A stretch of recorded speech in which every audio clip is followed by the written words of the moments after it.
1976년 10월 14일 저녁, 대한민국 서울 상공에서 지금도 명확하게 설명되지 않는 사건이 벌어졌습니다.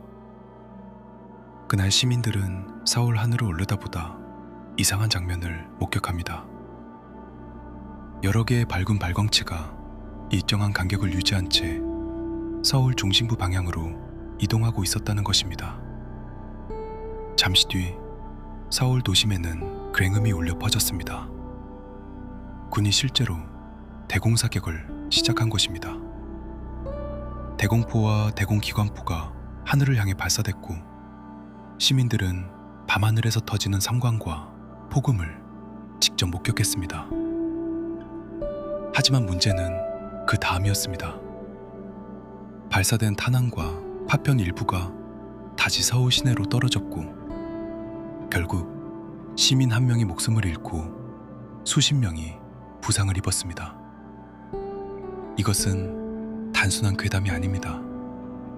실제로 대한민국 수도 한복판에서 벌어진 방공작전이었습니다. 사건 직후 정부는 공식 발표를 내놓습니다.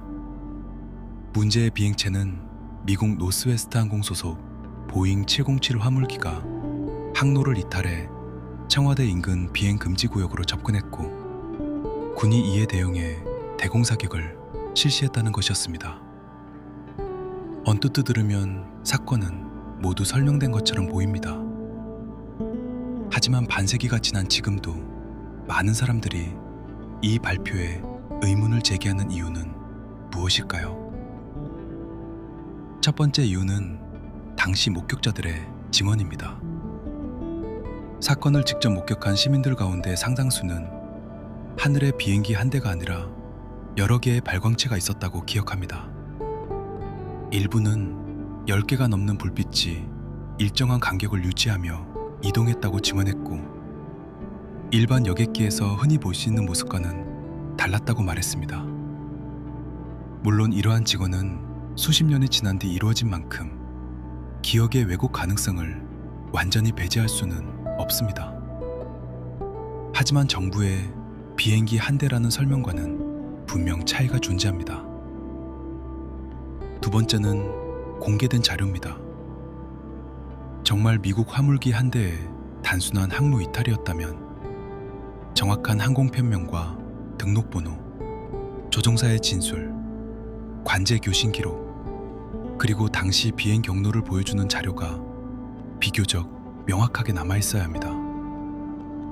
하지만 현재 일반에 공개된 자료만으로는 이러한 핵심 기록을 확인하기 어렵습니다.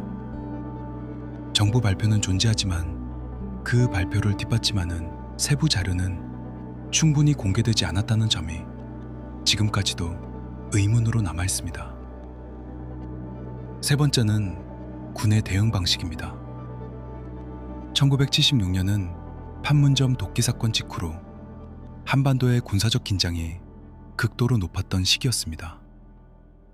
이러한 상황에서 미확인 비행체가 청와대 인근으로 접근했다면 군이 즉각 대응했을 가능성은 충분합니다. 하지만 정말 단순한 민간 화물기였다면 왜 수도 상공에서 실제 대공사격이 이루어질 정도의 긴박한 상황으로 이어졌는지는 여전히 논란의 대상입니다. 그래서 지금도 여러 가지 가설이 존재합니다.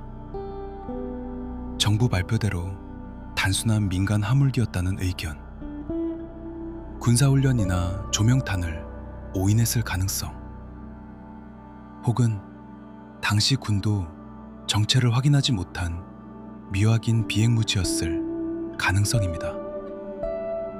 여기서 말하는 UFO는 외계 우주선을 의미하는 것이 아닙니다. UFO는 원래 정체가 확인되지 않은 비행물체라는 뜻입니다. 즉, 그 순간 무엇인지 식별하지 못했다면 그것만으로도 군사적 의미에서는 UFO가 될 수 있습니다. 현재까지 공개된 자료만으로 그 물체가 외계 비행체였다고 말할 수 있는 증거는 없습니다. 하지만 동시에 정부가 발표한 미국 화물기 라는 설명만으로 당시의 목격담과 대공사격, 그리고 남아있는 의문이 모두 해소됐다고 단정하기도 어렵습니다. 결국 1976년 10월 14일 서울 하늘에서 군이 실제로 향해 쏜 대상은 무엇이었을까요? 정말 단순한 항로 이탈이었을까요? 아니면 지금까지 공개되지 않은 또 다른 비행체였을까요? 분명한 사실은 단 하나입니다.